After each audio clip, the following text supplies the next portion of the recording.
C'est une image forte, une image stratégique. Ce mercredi, Jordan Bardella, président du Rassemblement national, et Marion Maréchal, tête de liste de Reconquête pour les européennes, se sont rendus en visite en Israël.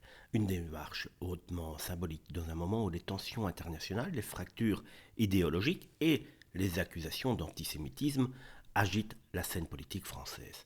Ce déplacement n'est pas anodin. Il intervient alors que la France insoumise s'enfonce chaque semaine un peu plus dans la polémique, incapable de prendre position clairement sur le conflit israélo-palestinien et multipliant ainsi les déclarations ambiguës, voire explosives.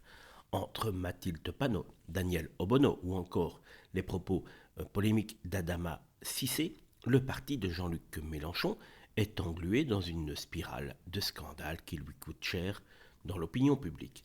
En face, Bardella et Maréchal avancent leur pion avec précision. Leur visite à Jérusalem et Tel Aviv envoie un message assez clair, celui d'un parti qui cherche à montrer sa crédibilité internationale, son respect pour les démocraties et son rejet sans ambiguïté de toute forme d'antisémitisme.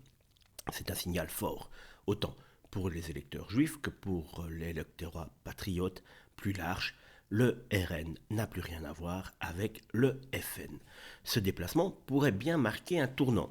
Il crédibilise davantage le RN et le parti de Marion Maréchal et isole un petit peu plus LFI dans son campement idéologique, de plus en plus perçu comme radical et surtout dangereux.